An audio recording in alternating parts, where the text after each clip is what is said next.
Let's briefly talk about the history of ashes और कैसे ये एशेस टर्म इंग्लैंड और ऑस्ट्रेलिया के बीच होने वाली टेस्ट सीरीज के साथ एसोसिएट किया जाता है। उसके लिए हमें जाना पड़ेगा 1882 में, जब पहली ऑस्ट्रेलिया और इंग्लैंड के बीच में सीरीज खेली गई, जिसमें सीरीज का पहला मैच ऑस्ट्रेलिया ने इंग्लैंड को ओवल्स पे हराया। और उसके बाद जो उस समय की ब्रिटिश मीडिया अखबार था स्पोर्टिंग टाइम्स, उसने एक लाइन प्रिंट की। Obviously that was satirical line. एक उन्होंने लिखा कि England English cricket has died, the body will be cremated and Ashes will be taken to Australia. जिसका मतलब था कि इंग्लिश क्रिकेट मर चुका है और बॉडी को क्रिमेट किया जाएगा and the Ashes will B, और जो राख है उसकी उसको वापस ऑस्ट्रेलिया ले जाया जाएगा। फिर जो उस समय के इंग्लैंड के कप्तान थे इवो ब्लिक, उन्होंने कसम खाई कि he will regain the Ashes, और ऐसा ही उन्होंने किया। इंग्लैंड ने अगले 2 टेस्ट मैच को जीता, सीरीज़ को अपने नाम किया।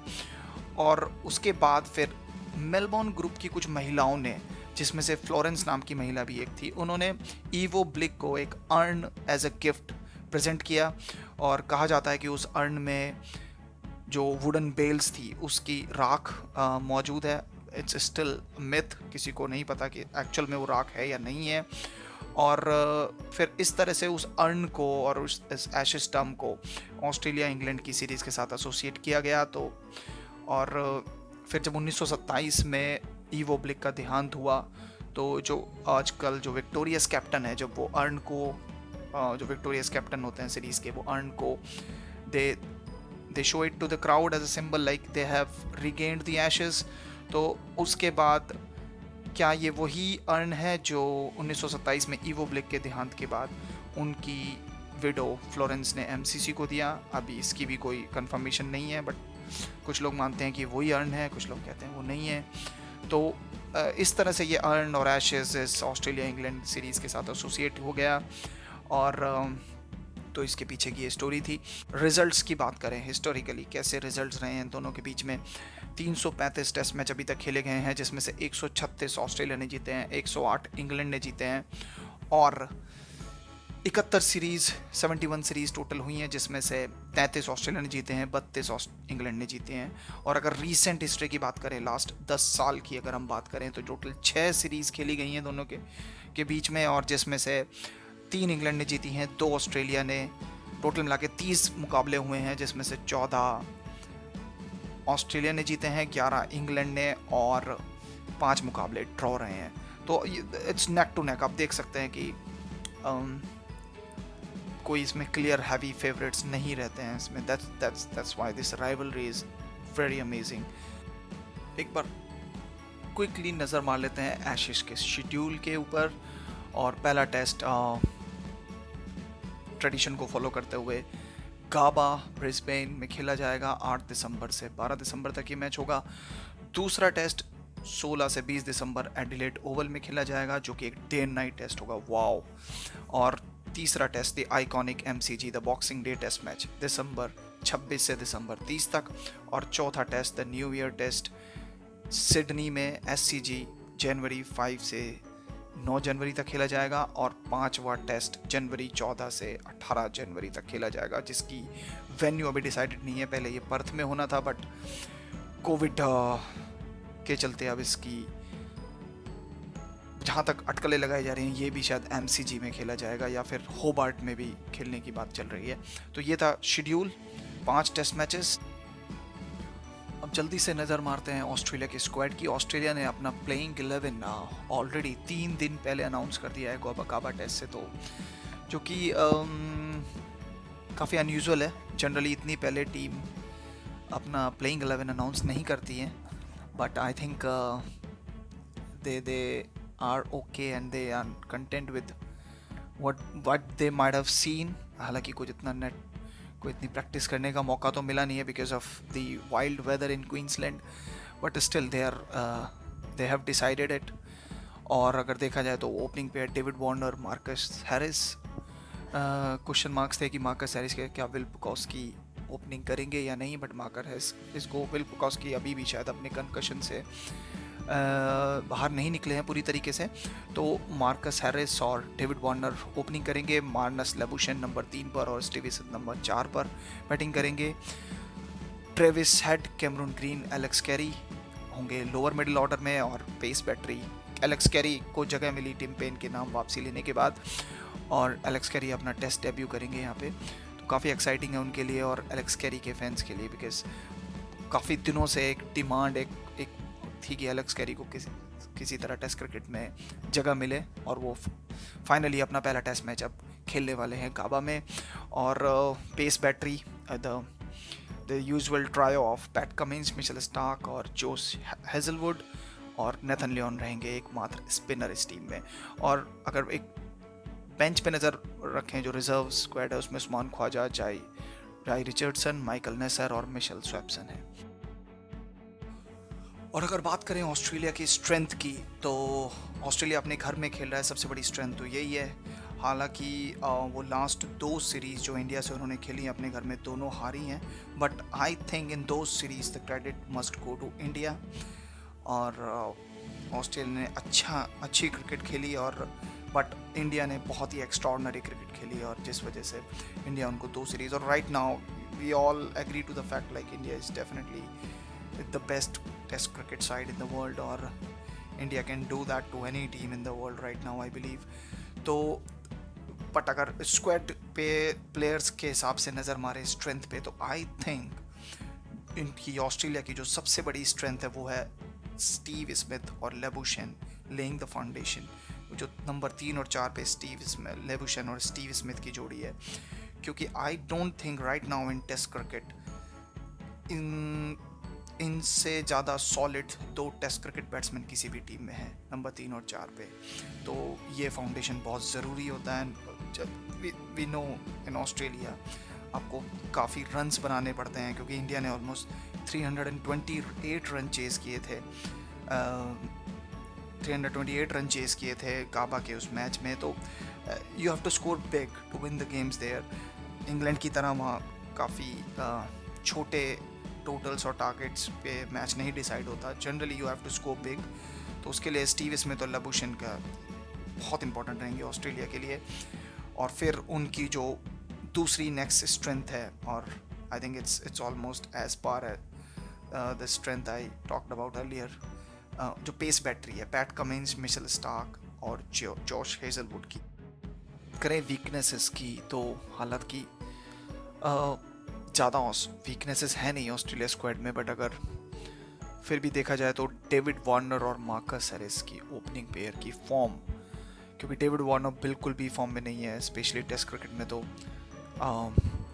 It's even hard to remember कि कब उन्होंने लास्ट बड़ा स्कोर किया था, और स्पेशली लास्ट एशेज़ में तो बहुत ज़्यादा स्ट्रगल किया था। स्टुअर्ट ब्रॉड्स बनी, और मार्कस हैरिस हालांकि शेफील्ड शील्ड क्रिकेट में, डोमेस्टिक क्रिकेट में काफ़ी अच्छे रन उन्होंने बनाए हैं, बट स्टिल देखना होगा कि कैसी शुरुआत ये दोनों देते हैं। तो I think that opening pair is bit of a concern for Australia. और दूसरी सबसे बड़ी कमजोरी जो मुझे नज़र आती है वो inexperience lower middle order. Tim Paine है नहीं, एलेक्स कैरी अपना डेब्यू कर रहे हैं, हालांकि काफ़ी टैलेंटेड प्लेयर हैं, और कैमरून ग्रीन जो काफ़ी इम्प्रेसिव रहे थे इंडिया के अगेंस्ट, और Travis Head. But I would still say कि still question marks, you can't say like कि थोड़े ज़रूर क्वेश्चन मार्क्स रहेंगे, और इसलिए मुझे लगता है कि ये inexperience lower middle order Australia के लिए थोड़ी मुसीबत साबित हो सकता है। और तीसरा, आई डोंट नो कितना ये इफेक्टिव होगा, कितना इफेक्ट में आएगा, lack of Test match practice. Because last जो टेस्ट ऑस्ट्रेलिया ने खेला था वो इंडिया के अगेंस्ट, वो गाबा में वो मैच था, जिसे ऑलमोस्ट अब 1 साल होने को जा रहा है, लगभग 11 महीने हो जाएंगे। तो उसके बाद से उन्होंने कोई भी टेस्ट क्रिकेट, कोई भी गेम नहीं खेला है, और कंपेरेटिवली इंग्लैंड ने अभी इंडिया के अगेंस्ट एक काफ़ी कम्पिटिटिव सीरीज़ खेली है। तो lack of Test match practice, I think it's huge gap. तो और अब बात करते हैं डार्क हॉर्स की। कौन होगा ऑस्ट्रेलिया के लिए वो डार्क हॉर्स? वो ऐसा प्लेयर जिसके बारे में ज़्यादा पता नहीं है, या फिर इज़ नॉट वेरी इस्टेब्लिश्ड, और उसके लिए कोई स्पेशल प्लान्स शायद ऑपोजिशन ने ना बनाए हो और वो सबको सरप्राइज कर दे. I think that player from Australia is gonna be Cameron Green. I was very impress how he played against India. और उनकी बैटिंग में ही बैक्ड हिज डिफेंस. और बॉलिंग में हालांकि उनको कोई विकेट नहीं मिला, but still he was bowling those classic test match deliveries, जो कि एक you sometime need to give a breather to your main bowler. तो उसमें अगर कैमरून ग्रीन को देखा जाए तो he'll do a very fine job. और बैटिंग स्किल्स उनकी seriously, he really backed his defence और ही लुक्ड वेरी इंप्रेसिव और वेरी assured as well. और क्योंकि इंडिया की उस बॉलिंग अटैक के against he was very solid. तो I think Cameron Green is going to be the dark horse in this Ashes from Australia side. The most important player, I think you can't look beyond Steve Smith. अगर it has to be Steven Smith. हमने देखा वो कितना कैसे single handedly last Ashes में उन्होंने England को, I believe he was the main player, main difference between England और Australia in the last Ashes. और इस बार भी वो रहने वाले हैं. और उनको सबसे बड़ी इंग्लैंड के लिए हेडेक तो उनको आउट करना ही होगी. और तो Steve Smith I think is the key player. और success mantra for Australia, I think it's simple for them. Get under the skin of England, get crowd behind you. क्योंकि हम जानते हैं कि जब भी ऑस्ट्रेलिया के अगेंस्ट कोई खेलता है, डाउन अंडर जाता है, तो ऐसा इट फील्स लाइक कि you are playing against the country. और क्राउड काफ़ी इन्वॉल्व होती है गेम में. और हमने देखा वो किस तरह से डिसमेंटल किया था मिशेल जॉनसन ने इंग्लैंड को तो 2013-14 की एशेज में. और इस बार भी ऑस्ट्रेलिया को उसी मंत्रा, उसी सक्सेस मंत्रा के हिसाब से चलना चाहिए और प्ले हार्ड एग्रेसिव क्रिकेट. क्योंकि थोड़ा जो क्रिटिसिज्म आ रहा था एक्स प्लेयर्स से की तरफ से और वर्ल्ड क्रिकेट फ्रेटर्निटी की तरफ से कि ऑस्ट्रेलिया अब वो उस लेवल की एग्रेसिव क्रिकेट नहीं खेलती है इंडियंस के अगेंस्ट. वो कुछ भी कहो, maybe is it because of IPL contracts और players playing together a lot, कुछ भी कहो, अब कोई भी उसका रीज़न हो सकता है. बट स्टिल ये थोड़ा सा क्रिटिसिज्म था कि they were not as aggressive as they used to be. तो इसलिए success mantra is get under the skin of England और डिसमेंटल देम. और अब एक नज़र डालते हैं इंग्लैंड के स्क्वाड पर. अनलाइक ऑस्ट्रेलिया, उन्होंने अभी अपनी प्लेइंग 11 अनाउंस नहीं की है. तो उनकी एक बार जो फुल स्क्वाड है उस पर नज़र डाल लेते हैं. बैटर्स के रूप में Joe Root, Rory Burns, Jack Crawley, Haseeb Hameed, Dan Lawrence, David Malan, Ollie Pope. और विकेट कीपर्स रहेंगे जॉस बटलर और Jonny Bairstow. Allrounders Ben Stokes, Chris Woakes, Tom Bess. और फास्ट बॉलिंग ऑप्शंस रहेंगे Craig Overton, Ollie Robinson, Mark Wood, Stuart Broad, James Anderson. और जो दूसरे spinner रहेंगे team में वो है जैक लीच पहले. उसके अलावा जो स्पिनर है वो है टॉम बेस. तो ये थे कि स्क्वाड एक नाइस बैलेंस स्क्वाड है. और अगर बात करें ऑस्ट्रेलिया की, इंग्लैंड की स्ट्रेंथ की, तो आई थिंक जो सबसे की स्ट्रेंथ इंग्लैंड की है वो है बैलेंस ऑफ द साइड. क्योंकि इस साइड का balance because of the 2 world class allrounders Ben Stokes और Chris Woakes, I think England is definitely the most balanced test cricket side in the world. और I think बहुत से matches उन्होंने इसी एक बैलेंस की वजह से जीते हैं, जहां कई बार टॉप ऑर्डर रन नहीं बना पाया है, बट उनके इन ऑलराउंडर्स की वजह से जो लोअर मिडिल ऑर्डर में हैं, बैटिंग ऑलराउंडर्स, इनके रियर गार्ड एक्शन की वजह से काफ़ी मैच इंग्लैंड ने बचाए हैं या जीते हैं. तो बैलेंस इस साइड का इसकी एक one of the great strength है. और दूसरी strength which I think will be aggressive batsman in middle order. We know Joss Butler, Bairstow और Stokes, Ben Stokes एक वाइड बॉल के भी एक ज़बरदस्त प्लेयर हैं और काफ़ी अग्रेसिव क्रिकेट वो खेलते हैं. और अगर उस तरह का गेम वो इस सीरीज एशेज में लेके आए तो I think that could be one of their strength. Because I don't think this aggressive option Australia has in their middle order. तो वो इंग्लैंड के पास है. हम हालांकि वीकनेसेस काफ़ी हैं यहाँ पे. इंग्लैंड की, और स्टार्ट इनके भी same problem, opening pair. I think in the last 6 7 8 years of test cricket, opening pair has been the problem for most of the Test cricketing side. और इंग्लैंड भी, इंग्लैंड की तो आई बिलीव सबसे ज़्यादा problem England ने ही ये face की है। 20 22 कॉम्बिनेशन उन्होंने चेंज किए हैं अपने ओपनिंग प्लेयर के, और आई don't think any of them got the sort of persistent success they were looking. तो ओपनिंग प्लेयर हसीब हमिद ने एक अच्छी इनिंग ज़रूर खेली थी इंडिया के अगेंस्ट उस लास्ट ओवल के मैच में। और साथ में होंगे रॉरी बर्न्स, और रॉरी बर्न्स पे काफ़ी भरोसा रहता है इंग्लैंड को। और देखते हैं क्या रॉरी बर्न्स और हसीब हमिद वो स्टार्ट इंग्लैंड को दे पाएंगे जिसकी बहुत ज़रूरत है टेस्ट क्रिकेट में एक स्टार्ट की। और फिर दूसरी वीकनेस जो मुझे दिखती है वो है इनका bowling attack, average age of this bowling attack. अगर स्टुअर्ट ब्रॉड और जेम्स एंडरसन दोनों खेलते हैं तो आई गेस ये एक प्रॉब्लम हो सकती है। क्या जेम्स एंडरसन और स्टुअर्ट ब्रॉड कई बार जो एक लंबे स्पेल फेंकने की ज़रूरत है, वो भी Australian, I don't know whether किस तरह का है, पर इस बार उम्मीदें लगाई जा रही हैं शायद weather is not gonna be that hot. तो फिर भी क्या जेम्स एंडरसन और स्टुअर्ट ब्रॉड, बिकॉज ये क्वेश्चन इंडिया की सीरीज़ के अगेंस्ट, जब इंडिया के अगेंस्ट खेल रही थी इंग्लैंड, तब भी ये सामने आया था कि क्या जो रूट जेम्स एंडरसन और ऑली रॉबिन्सन से काफ़ी ज़्यादा ओवर्स करवा रहे हैं। और इस बार भी ये देखना होगा कि क्या ये जो एजिंग बॉलिंग अटैक है, क्या वो उस हिसाब के लंबे ओवर फेंक सकता है या नहीं, लंबे स्पेल डाल सकता है या नहीं। और तीसरा जो वीकनेस है मुझे लगता है कि I think world class spinner we have witnessed like for a touring side, especially for a spinner, Australia has not been a very great country I think, और हमेशा एक टूरिंग स्पिनर ने वहाँ स्ट्रगल किया है। अश्विन जैसे स्पिनर्स को भी एक्चुअली इस लास्ट टूर में जाके उन्होंने अच्छा प्रदर्शन किया, बट उससे पहले अश्विन ने भी काफ़ी स्ट्रगल किया। तो जनरली जो टूरिंग स्पिनर होते हैं वो काफ़ी स्ट्रगल करते हैं ऑस्ट्रेलियन सॉइल पर। तो जैक लीच के पास क्या वो एक्सपीरियंस और क्या वो स्किल होगा उन चैलेंजेस को ओवरकम करके अच्छा परफॉर्म करने के लिए, I doubt. But Jack Leach के ऊपर काफ़ी भरोसा होगा इंग्लैंड को।